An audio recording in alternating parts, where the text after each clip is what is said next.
What's that? Just start? The lights. The lights do a trick.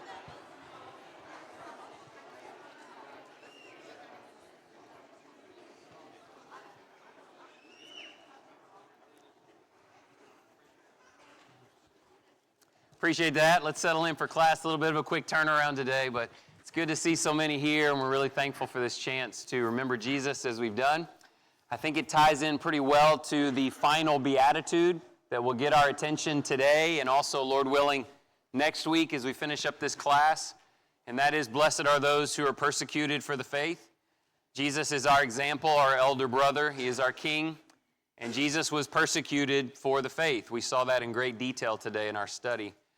And he also talked about how if they hate me, they'll hate you.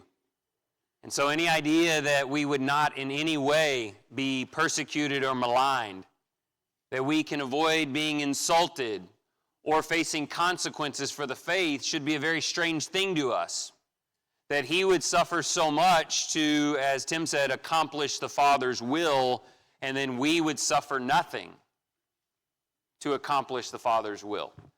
We'll finish, if we have time in a bit, in 1 Peter 4, where Peter said, "Beloved, do not be" what? Surprised at the fiery ordeals among you, as if you were suffering some extreme or unexpected thing.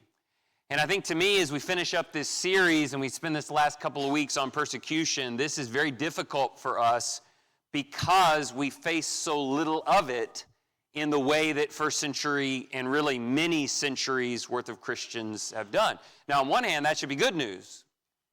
It should be good news to go, wow, we're very fortunate and blessed to live in a time where we get the occasional insult and face the occasional maybe job promotion problem or something like that. But overall, we don't face it. But there are concerns that come along with a culture that has sort of assimilated us in, where the idea of real cost and hard choices are not always demanded.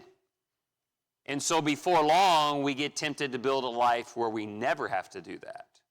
And that's kind of what we're fighting. So we're going to talk a bit about that. Here's how we finish up. We've been just looking at this throughout. If we were going to do a series, if you're visiting here, if we were just going to do a series on the Beatitudes, we would probably break it into these 8 sections. It would start very internal with blessedness and humility, and it would eventually produce an obedient and disciplined life, and that's the flow of the Sermon on the Mount. To help us with that, we focused just in on that first humility, happiness concept, and we spent the last 3 months in that middle column. And so where we are today is near the bottom. So if your Bible is open, then please have it in Matthew chapter 5, please, in Matthew chapter 5. And we will read a couple of passages here. The passage that I have noted is in verse 10. But let's read 10 through 12. Matthew chapter 5, verses 10 through 12. He's prepared us for this. Blessed are those who have been persecuted for the sake of righteousness, for theirs is the kingdom of heaven. Blessed are you when people insult you and persecute you and falsely say all kinds of evil against you because of me. Rejoice and be glad, for your reward in heaven is great. For in the same way they persecuted the prophets who were before you. And that brings to mind guys like Elisha and Elijah and Daniel and Ezekiel and Jeremiah. Kind of interesting, this rejoice and be glad. It immediately, in terms of application, reminds us of James 1, I think, to rejoice in all trial, knowing that it makes you a stronger Christian. But I was just reading last night about the Apostle Paul and all the apostles in Acts 5. Actually, that was our reading this morning. Actually, that was this morning's read in Acts 5, if you're following our daily Bible read. And all the apostles were detained and threatened and flogged, which is similar to the beating that was described earlier today. And they went away, and what was their attitude? You guys remember this at the end of Acts 5? Like the first time they got arrested, Peter and John, they didn't get physically hurt. But they went out, this time they all got arrested, all 12, and they got physically flogged with whips. And what was their attitude coming out of that flogging? Why were they rejoicing? Yeah, we are counted like this is how we show that we are sharing in the sufferings of Christ. How many of us want to share in the rewards of Christ? Just stare at me if you do. Perfect, everybody. Everybody wants the rewards. Who, I'm not going to say will, who covets sharing in the sufferings of Christ? This time raise your hand if you're with me. That's a totally different thing. And yet that's the way God's people followed their Savior. Jesus said, everybody knows this verse, Matthew 16:24. He says, if you want to follow me, then you have to, what three things? Matthew 16:24. You want to follow me, you have to deny yourself, take up your cross, and follow me. I think we spend a lot of time on deny yourself because that's kind of, the fundamental decision that's hard to make. But once you get past self-denial, now it's time to pick up a cross. Wait a minute. And then follow Jesus. The last time Jesus held a cross, he walked towards a hill where they killed him for his faith and his allegiance to God. And so it's a big attitude shift as we get into this. Let me give you a few questions. I'm going to turn it over to you now. And a few questions on the left. For first century believers, for those, this is the beginning of the kingdom, Matthew 5. He's just beginning to set it up. Of course, once he ascended into heaven, the church would begin and the kingdom would come into effect. And these are some of those early Jewish adopters. What did persecution look like for these believers in their future? Give me some simple stuff that comes to mind when you think about their persecution. Okay, maybe killed. Short of that, what are some other things you can think of? And mocked. Okay, they could be threatened and beaten and mocked. There would be economic woe. The book of Revelation really talks about that, how there would be all these kinds of consequences upon them. It was largely very in-your-face physical, that they would suffer great loss. Choosing Jesus meant losing something. Health, safety, security. I looked up the passage a little bit ago where it talks about you will lose your family. Maybe the family that raised you, maybe the family that you raised, I am a dividing sword between believers and unbelievers, and they would be persecuted. Who were there? Think about first century, think as much as you know about the New Testament. Who were there? He said, look, you will be persecuted and insulted. People will say all kinds of junk about you, and you have to be okay with that. Well, who would be those attackers? All? Okay. There is this truth to all, let me go around what you said and come back to it, that those who were unbelievers would attack them. We see that in the Apostle Paul's ministerial work, that Demetrius, had him arrested because he was threatening their business of selling shrines to worship Artemis of the Ephesians, right? The Romans were trying to put out these problems that was a threat to their rule and all those kinds of things. So they would suffer persecution, especially later in the next century, at the hands of unbelievers. But in most of the New Testament account, their greatest persecution came from who? People, say again? Friends and family, fellow Jewish friends and family of faith.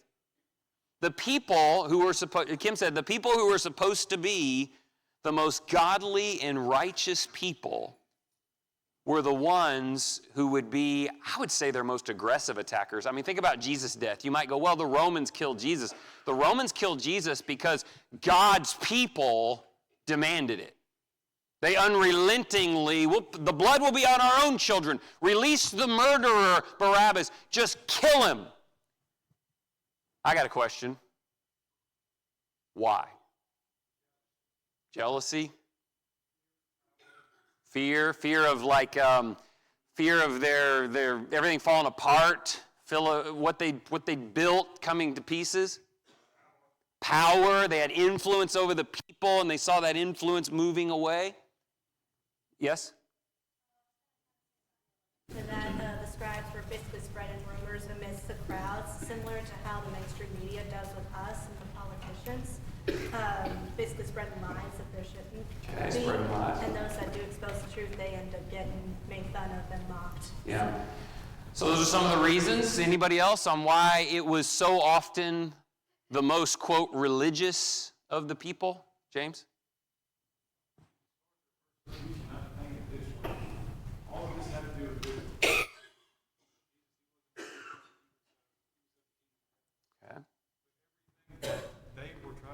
That they believed in, that they stood for, it put the physical things in this world in these people's eyes at a detriment. Okay. Their way of living. Threat to their physical way of life, their safety. I would add this. I'm going to let Jason wrap it up, but those are all true comments. I would also add that no one is as passionate about their position on anything as those who believe that that position is of God. Does that make sense? Like, you're never going to be as passionate about something as if you believe that the maker of the universe has decided that that thing matters. This is how I sleep at night sometimes, wondering, why are so-called Christians and believers like the most, almost like ridiculously aggressive and unrelenting? And passionate to a blinding fault, because you're never as all in, fired up about anything as you are God and his power in your life. Which leads to an interesting thing about how to be careful with that passion, lest we become attackers like this in the name of God and defy the will of God. But this is what they would largely have to face. Jason?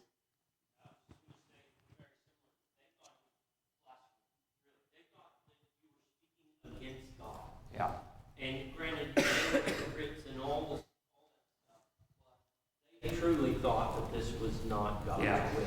See, it's a religious sort of zealousness. And what's interesting is, even when you look at the non-believers in the first century who were aggressive, it was still religious zealousness. Like it was Artemis of the Ephesians or Baal or something like that they were trying to protect. Religious protection makes us very aggressive. So what Jesus is trying to present to them is, if you just are simply Christians, and you follow me, and you live like me, and you do as I do, and you live for the kingdom, even those who claim faith may insult you and persecute you and blaspheme you, or blaspheme me and gossip against you. Those were many of their attackers. But, let me get all this up here for you about to hear. What that means for them is they had to pursue the way of righteousness no matter what, but that needs to be the reason. Let me show you what I'm talking about. Go to verse 10. Blessed are those who've been persecuted. We've seen that could be very physical and intense. We've seen that could be sourced in any direction, spiritual, non-spiritual, religious, and non-religious. But he said, look, blessed are those who have been persecuted for the sake of righteousness. I think that's really important. If you're being persecuted, if somebody is treating you poorly or insulting you or you're facing some consequences, be sure it is because of the righteousness of God through Christ. Anybody ever know anyone who cries victim because they're being mistreated and maligned and disregarded, when in truth, this person's just doing a bunch of dumb stuff and saying a bunch of things that aren't of God and standing up for things that are divisive? And you're going, oh, I'm being persecuted in the name of God. You're being persecuted because you need to wise up and be more humble and do better. If you're going to be insulted and mistreated, be sure it is for the sake of righteousness. So my question is, what does for the sake of righteousness mean? That's the thing that it's worth paying a cost for. What does that mean? Blessed are those who have been persecuted for the sake of righteousness. Yeah? Thinking, from a personal position, I've often taken a very strong position on things. And I think something that I struggle with, and maybe others can agree, is sometimes I feel like I'm right and they're wrong. Sometimes I think that I have a better position than somebody else. And I think it boils down to an ego, right? I struggle with an ego. And I think that's pretty human. But I think suffering for the sake of righteousness would be suffering because someone else thinks they are better. Someone else thinks that they are more correct, where I might take a position that I just want to find out what's correct. Okay. All right, suffering for the sake in the face of people like that. Anybody else? Yeah. Okay. For doing what God commands us to do. Okay, suffering for doing what's right. I want to say, Scott was working and they want to go out and they're going to promote him. They want him to go out and drink. He's suffering. No promotion. Suffering for doing what is right. Okay, suffering. Maybe you don't get the promotion. Maybe you lose the job. Maybe you lose the relationship. Maybe you suffer something even in your own family for the sake of doing what is right. And the only thing I would add to that, that's obviously the bestest possible answer. The only thing I would add to that is there has to be a depth to that, and that's what Jesus is establishing in this sermon. Look at Matthew 5. He said, the righteousness, your righteousness, you're going to suffer for the sake of righteousness, verse 10. That's a righteousness that surpasses that of the Pharisees. I often wonder if the Pharisees attacked them because they saw something in them that didn't exist in them. You guys know that mean people are like that, right? Mean people attack because they see something like you're getting it and they're not, and they don't know what to do but lash out. Jesus talks here about the kind of righteousness that doesn't just not murder, it doesn't hate. It doesn't just not commit adultery, it doesn't let your heart lust. It doesn't have to make a vow, it's just honest. I'm just going through Matthew 5. It doesn't resist, it doesn't just not sue them, it doesn't resist an evil person, it even loves your enemies. Like, this is why when we talk about suffering for the sake of righteousness, it ought to be suffering because the character of Christ has seeped so deep into your heart and your thinking that the way you are from the inside out is just not like the religious world, or it's not like the unbeliever, and they attack that. They attack those qualities that they don't believe ought to be. What would they need to know, do you think? Go ahead, Josh, finish, then we'll move forward. I'll back it up. About the passage in John 17 where Jesus says, I've given them your word and the world has hated them because of that word. And in Mark 8, in verse 35, whoever wishes to save his life will lose it, but whoever loses his life for my sake and the Gospels will save it. The idea of speaking the gospel is going to have repercussions in that way. Yeah. Mark 8's a great reference. You know, he had just described that he would suffer, he would be rejected, verse 31, he would be killed before he rose again. And then he comes in and says, if you want to follow me, you must deny yourself, take up your cross and follow me. And then Mark 8:35, Josh just referenced this. If you want to save here's what he's saying. If you want to save your life here, if you're not interested in costs here, then you'll lose it in the end. But if you lose your life for my sake and the gospel's sake, then you will save it. What does it profit if a man gains the whole world, gets it all, but loses his soul? And so righteousness' sake is the gospel. It's what's right. And it's really for you being different than the world from even the depths of your heart, the way you think about people, feel about people, pray for people, love people. The world does not understand compassion. The world understands power and aggression and victory. And that's why the kingdom of Christ, as we mentioned many times over, is what we sometimes call an upside-down kingdom. It's the exact inversion of how you would build a dynasty of power in our time. What would they, because this will get to us in just a minute, but what would they need to know about, quote, the kingdom of heaven to endure? And I'm referencing the verse. Blessed are those who've been persecuted for the sake of righteousness. For, and this is the first beatitude, poor in spirit, and also at the end, it's a sandwich idea. Theirs is the kingdom of heaven. What would you need to know? What would they need to know about the kingdom of heaven in order to endure insult, sacrifice, loss, pain? From people you thought you could trust, from people that hate you. What would they need to know? What would Jesus say about it? Better. I'm an engineer. I call benefit analysis. I kind of look at it and say, okay, I'm suffering this and he's offering this. This is going to be a better deal in the long term. All right. Kingdom of heaven is better than the whatever worldly security you might procure by selling out that kingdom or compromising it. And again, I think this is so subtle and dangerous in our culture because we have so much prosperity and health and protection that we almost buy this idea that, wait a minute, for us, we don't have to make the deal. Like, we avoided the deal. We get to be in the kingdom of heaven and go to heaven and still keep everything and do everything. and be liked by everyone. How blessed we are, you and me, to live in a world of no sacrifice, no compromise, except Paul told Timothy, all who desire to live godly will be persecuted. And so in our avoidance of having to make that deal, I think we've made a deal. It's just not the one that you wanted to make. So there's a lot we need to consider. We're going to get to this question in a minute. I would say, yeah, it's better. What would Jesus say about his kingdom? Give me a couple of really cool things Jesus would tell you about it. Quickly, yeah. Including those who are persecuting us if they will turn their lives over. Awesome. The kingdom is for everyone. It's for those who have nothing and those who have everything. Those who are at odds can be made one. It's for everyone. What else? If my kingdom is not of this earth, it is spiritual. We'll look at it. It'll probably be next week, and this is perfect. We've got next week to work on this. We'll have plenty of time. But the kingdom of heaven has a dual fulfillment. All if you're visiting with us, like all of the Beatitudes, the second phrase has an immediate and then an eventual.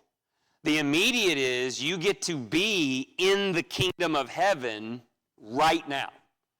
Heaven on earth in the sense that you get the protection of the king and you get the support of people and you get the great purpose in life. And then when he hands over, 1 Corinthians 15, when he hands it over to the Father, then we all go to heaven. There's a dual fulfillment. There's a now and a later, yeah. The catalyst, the motivator we want to endure this and be able to pursue it. So having that connection with the kingdom of heaven, we talked about this yesterday. It seems like people had more of an interaction and connection with God when they were enduring persecution and hardship. And I think of Paul's life. I think about all that he endured and what he had to go through in the suffering for the righteousness of Christ by placing faith in him and being obedient to him and carrying out God's will. I think about him getting to be taken up to the third heaven and into where God's dwelling and where that is, and getting to see that. I believe that when they actually carried out God's will and the further they got into it, the more that they endured, the closer connection they had with God and the kingdom of heaven while they're here on this earth. Okay. Yeah. And that was that motivator to keep them going. Yeah, that's good. Great comments there. By the way, I feel bad for every one of you guys because when you guys meet with your holiday family last week and this week, you're not going to have James Stoner with you.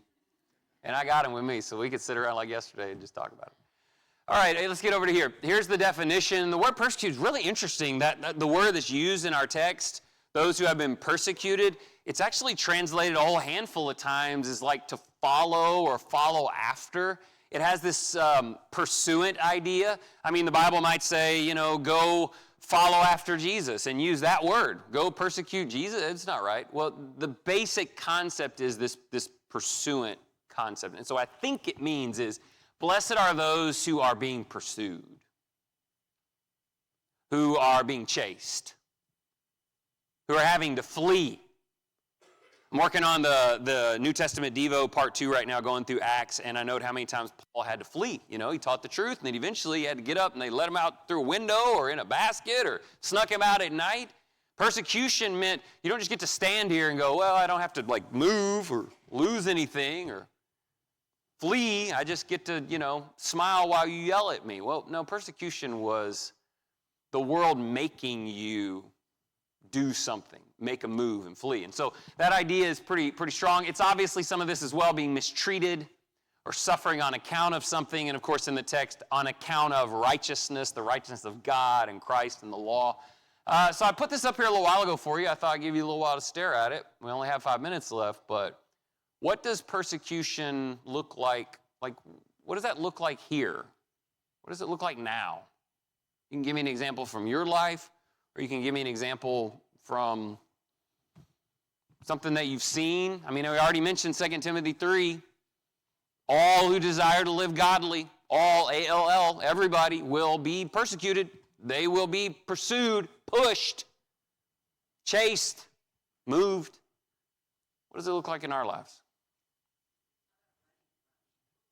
Because I find I get avoided in my neighborhood. Okay, all right.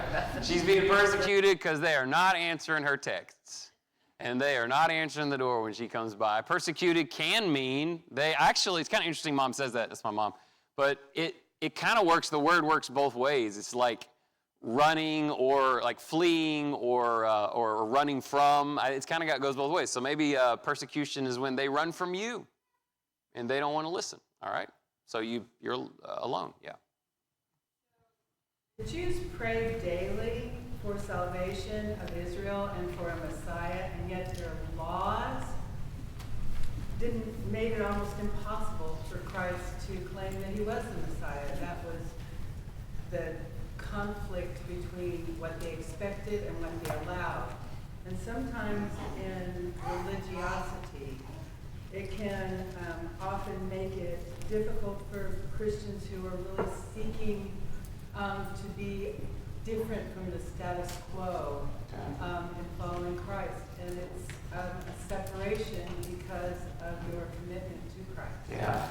That's so interesting that you put it that way, and I just want to articulate what you're saying. The status quo of our world is settled into a place where living like Jesus and thinking like him and talking like him and making choices like him, it just doesn't fit anymore. It's radical. And people attack what they see as radical. And so that's a big part of it, but I'll tell you that happens in the church too. There's a comfort level among God's own people, a religiosity that's really settled into what it's supposed to look like and sound like and what you're supposed to say and how you're supposed to say it. And sometimes when people don't even mix with, I'm just telling you how easy it is to be persecuted. If you don't mix in with the status quo of how the religious speak works, and you just quote sometimes even the things that Jesus said, and you're just trying to be like him, then you can face it internal. Remember, this came from religious people and non-religious. So a big part of it is being willing to be biblical, not worldly, and being willing to be biblical, not just religious. You see what I'm saying? Like both sides hit the Christian when they're being authentic. What does it mean? Yes? Not necessarily not just one, but the whole body as a whole, because when one suffers, we all suffer, you know what I mean? Yeah. So when one member of the body is getting persecuted, we all endure that suffering. We all are called to treat that, you know what I mean, as a body, you know? Yeah, actually going to talk about that. It's exactly where we're going today. We're going to talk about affliction and challenges and difficulties and how important it is that we share in those sufferings with each other and in those comforts. All right, somebody else. What does persecution look like in our lives? We can wrap up our time talking about this. We'll come right back to it next week, and we'll finish this whole thing up. Yes? Diversity, equity, and inclusion. Say all that again, sorry. Conflict against DEI in the workplace, where that intention is going. Okay, I don't know. What's DEI? Diversity, equity, and inclusion. Okay, yes. With the advent of social media, it's become increasingly easy to suffer persecution where ideas just blend all across the globe. But more than just the world persecuting us, I think this has always maybe been a problem, but it's become much easier and much more prominent, is brethren persecuting one another, especially on social media, and attacking one another. And I think there is a big difference between right living and trying to lift one another up and study, and all out attacking someone for views and publicity. Yeah. So a great way to finish. I do want to spend some time on this next week, and we set it up in the early few minutes in this way. Much of the religious persecution that Christians face was by other religious people because they're so passionate about what they think is of God. For the most part, I think you're going to find this in your own life. If you're truly living the way of God, those who are not Christians in our time just tend to ignore you. Like they're not passionate about it really either way. You know, sort of like leave me alone. But it's people who claim to be believers or Christians where most of that aggression is going to come from, because there's just passion tied in this sense of honor for deity. What we're going to talk about next week is what we do about that on both sides, because even those religious persecutors can change. The Apostle Paul changed, but he had to come face to face with Jesus to do it. And we're going to talk a little bit about how you handle this persecution and how we use Scripture, the Word of God, to make sure our attitude's right. You can change people. You can change persecutors. You can melt hearts made of stone, but you're going to have to carry out the righteousness of Christ and the fruit of the Spirit to do it. So we'll talk about that a little bit next week. Thank you guys for your attention.